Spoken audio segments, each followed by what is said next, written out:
Hello everyone, welcome to my channel. आज video उनके लिए है जो आज 2025 में तैयारी करने की सोच रहे हैं या जिन्होंने शुरू भी कर दी है। इवन क्योंकि मार्च चल रहा है, जनवरी में शुरू ही कर देते हैं लोग। ठीक है, यदि हम बात करते हैं एसएससी और बैंक की, तो बैंक जो है वो टफ होता है एज़ के कम्पेयर टू एसएससी।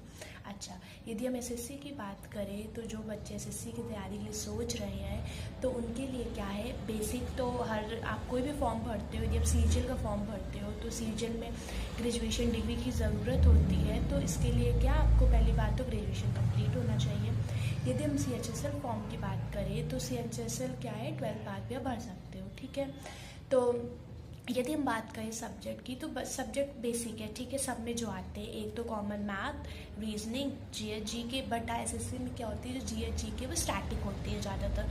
ठीक, उसके अलावा बात रही इंग्लिश की और साइंस। साइंस में क्या है, कुछ पेपर जो रेलवे के आप यदि भरोगे तो उसमें साइंस आपकी अच्छी खासी नंबर्स की आती है। ठीक है, बट ज़्यादातर आपको मैथ, रीजनिंग, जीएस जीके मिलेगी। ठीक है, और इसके लिए आप यदि 2025 में सोच रहे तैयारी के लिए तो मैं प्रेफर करूँगी, यदि आप एसएससी करना चाहते हो तो आप सीजीएल को टारगेट करके तैयारी करना शुरू करें।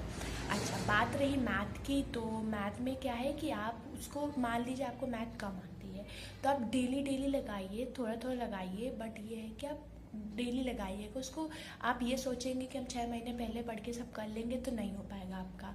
ये है कि आप मान लीजिए अभी से शुरुआत कर रहे हैं तैयारी के लिए तो मैथ आप अभी से लगाना शुरू करिए। मतलब ये कि पहले तो आप पढ़ेंगे, नोट्स बनाएंगे, उसके बाद क्या है, जैसे कि आपने पढ़ा, नोट बनाया, एक बार में मैथ्स तो बिल्कुल भी समझ में नहीं आती है। जिसकी अच्छी है मैथ तो वो उसको आ जाएगा। ठीक है, और जो मैथ 12th में मैथ साइड से था तो उसको ज़्यादा प्रॉब्लम नहीं होगी। बट ये है कि हर चीज़ रिकॉल करने में भी टाइम लग जाता है। तो मैं आपको यही कहूँगी कि आप तैयारी करिए। ये है कि आप रूटीन मान लीजिए कि आपको रोज़ मैथ्स पढ़नी है। ठीक है, और सबसे बेस्ट है कि आप टू डू लिस्ट बनाइए और उसके हिसाब से तैयारी करिए।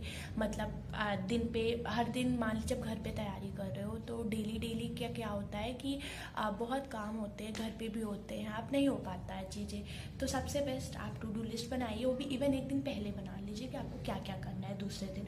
तो आप बस लिस्ट बनी रहेगी, आपको उसके अकॉर्डिंग चीज़ें पढ़नी पड़ेगी। इंग्लिश डेली पढ़िए, चाहे 1 क्लास लीजिए चाहे 2 क्लास लीजिए, बट आप डेली लीजिए। ठीक है, और रीजनिंग मान लीजिए, रीजनिंग इतनी टफ नहीं आती। कुछ टॉपिक होते हैं जैसे सीटिंग अरेंजमेंट, डायरेक्शंस वाले, तो उसके लिए क्या है, आप पहले तो नॉर्मल यदि आप शुरुआत कर रहे हो तो बेसिक क्वेश्चंस आप लगाओ पहले, धीरे धीरे उसका लेवल बढ़ाइए, उसको लगाइए, डेली 1-2-3 क्लास करिए।